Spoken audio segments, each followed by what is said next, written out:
G's to a 20 quick. I got money busting out the money clip. Make a call and hit another lick. Someone get the money. Hey, what is up? This is Fit Rahul. For example night में आपको ऐसा हुआ और कोई आप physiotherapy clinic पे नहीं जा सकते हैं तो this can help you. The next one is IFT और TENS। IFT या TENS भी फिजियोथेरेपिस्ट रखते हैं अपने पास, बट अगेन आपको उसके लिए जाना पड़ता है और आपकी सिचुएशन इतनी खराब है कि आप जा नहीं पा रहे हैं या फिर टाइमिंग ऐसी है। उस केस के लिए ही मैंने फाइनली डिसाइड किया कि मैं एक छोटा IFT का एपरेटस खरीद के रखूं अपने लिए, because this problem is gonna stay for me through out my life. तो इस अगर मैं किसी एपरेटस में इन्वेस्ट करता हूँ, it will be helpful for me. IFT actually होता क्या है, let me explain you now. ये IFT की मशीन है, आप इससे छोटे साइजेस की मशीन भी आती है, पोर्टेबल्स भी आती है, बट मैंने रिव्यू पढ़ने के बाद पाया कि this is the most cost effective.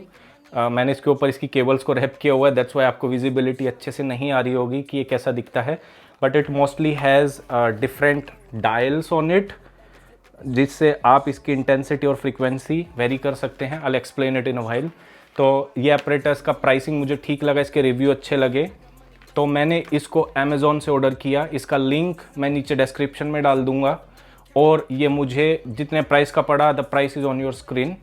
तो ये एपरेटस मैं साथ रखता हूँ। ये होता क्या है, IFT या TENS। IFT means इंटरफेरेंशियल therapy. ये एक मेथड है जो फिजियोथेरेपी की टर्मिनोलॉजी में यूज किया जाता है for the purpose of pain relief. Actually IFT में होता क्या है, ये एक लो फ्रीक्वेंसी में कंट्रोल्ड अमाउंट ऑफ करंट ये इन इलेक्ट्रोड्स के जरिए आपकी स्किन के थ्रू पास किया जाता है, आपकी मसल्स से पास किया जाता है। आपको ये लगाने से पहले इन दोनों इलेक्ट्रोड टर्मिनल्स, ये जो दो इलेक्ट्रोड टर्मिनल्स हैं, इन दोनों पे you need to apply the ultrasound gel जो आता है इसके साथ। वो जेल लगा के you put it on your area जहां आप इन दो इलेक्ट्रोड्स को रखते हैं। उसके बीच में जो करंट है वो फ्लो करता है। डरने की जरूरत नहीं है, ये ऐसा करंट नहीं है जो हमारे इलेक्ट्रिक सॉकेट्स में होता है। इट इज़ वेरी कंट्रोल्ड और बहुत मिनिमल होता है। आपको फीलिंग ऐसी आएगी कि आपकी मसल्स फड़क रही हैं, वो धीरे धीरे वाइब्रेट कर रही हैं। That's all you will feel, but it is very helpful. Again it is magical like moist heat, because IFT कराने से, आप इसको फिजियोथेरेपिस्ट के पास जाके भी करा सकते हैं। IFT कराने से आपकी जो मसल्स हैं वो एक कॉन्स्टेंटली जो पेन सिग्नल भेज रही हैं आपके ब्रेन को, वो उस सिस्टम को डिसरप्ट कर देता है, बिकॉज ये अपने आप में एक सिग्नल है। तो जो आपके पेन रिसेप्टर्स यहाँ से सिग्नल लेके आपके ब्रेन को कॉन्स्टेंटली बता रहे हैं कि आपको यहाँ पेन है, वो सिग्नल में थोड़ा डिसरप्शन होता है, तो आपको सडन पेन रिलीफ फील होता है। This is a point to be noted.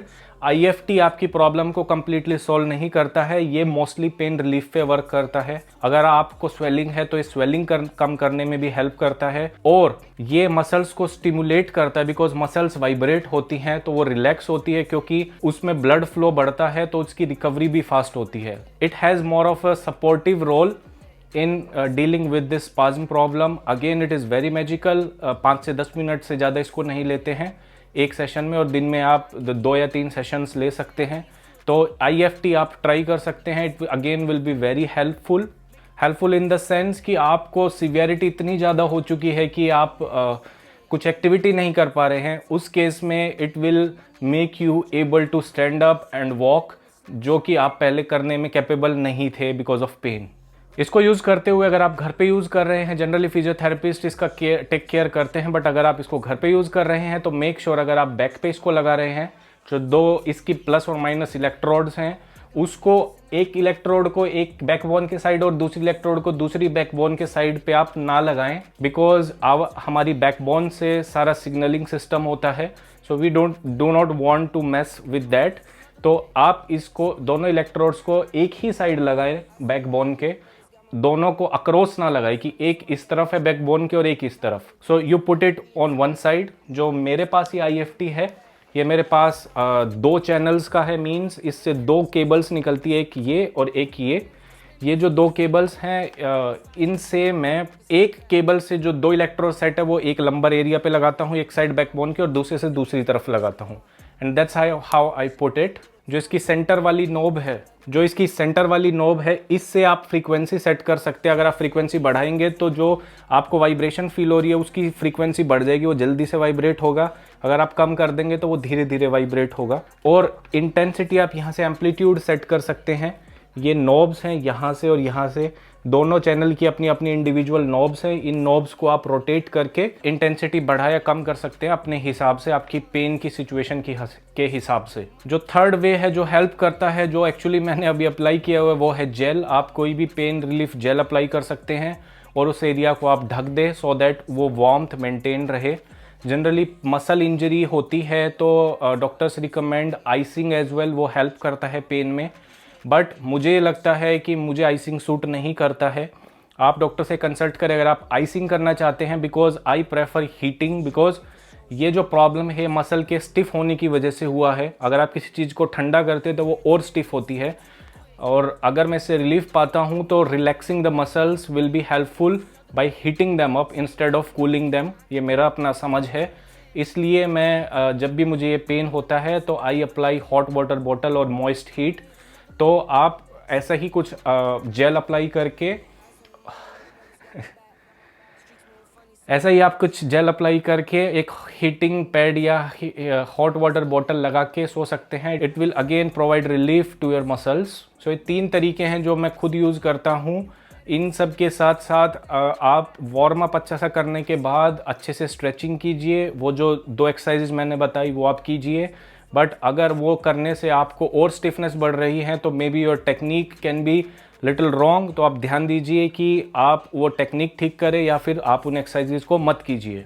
कुछ प्रिकॉशंस हैं जो आप लोगों को रखने चाहिए अगर आपको मसल स्पाज्म की प्रॉब्लम हुई है। नंबर 1 कि आप अपनी जो मसल है उस पर टेंशन कम से कम दे, बिकॉज वो मसल बिकॉज ऑफ कॉन्ट्रैक्शन अपने आप में ही काफ़ी टेंशन में है। तो अगर आप उसको और टेंशन देते हैं और वो मसल वार्म अप में नहीं है तो वो टेंशन उस मसल को फर्दर इंजरी कर सकती है। इसके अलावा आप मसल को स्क्वीज भी ना करें। एक्चुअली मुझे लंबर पेन है, lumbar muscles are very helpful to support you in twisting your back, ऐसे ट्विस्ट करने में। मैं इससे ज़्यादा नहीं करूँगा अभी, because it will again put tension on my muscles. So आपको ट्विस्टिंग में ये मसल्स हेल्प करती है। जब आप ट्विस्ट करते हैं, जिस तरफ आप ट्विस्ट करते हो उस साइड की लंबर मसल स्क्वीज होती है, तो आप सिर्फ मसल्स को पुल या टेंशन का ध्यान ना दें, वो मसल्स को आप स्क्वीज भी ना करें, बिकॉज अगर आप स्क्वीज करेंगे तो वो मसल वहीं जुड़ जाएगी और अगेन आपको नॉर्मल होने में काफ़ी एफर्ट लगेगा और बहुत पेन होगा। तो make sure you do not squeeze those muscles as well. Squeezing मैं अलग से इसलिए बोल रहा हूँ because most of our back training exercises जो हम जिम में करते हैं they are mostly of squeezing type, कि हम मसल्स को स्क्वीज करते हैं। तो आप लंबर एरिया की मसल्स को ट्रेन ना करें, आप अपनी ट्रेपीजियस और अपर बैक की मसल्स को ट्रेन कर सकते हैं। That will have no harm. Same time आप लोअर बैक को भी ट्रेन ना करें, that's my recommendation. So squeezing के साथ साथ you need to take care कि आप इनको ट्विस्ट ना करें। फॉर एग्जाम्पल कुछ कोर ट्रेनिंग एक्सरसाइजेज होती हैं जो हमारी ओब्लिक्स को ट्रेन करने में हेल्प करती हैं, तो उन कोर मसल्स को ट्रेन करने के लिए we do some twisting exercises like we have Russian twist. So वो आप ट्विस्टिंग एक्सरसाइजेज ना करें, वो आपकी प्रॉब्लम को और इंटेंसिफाई करेंगी।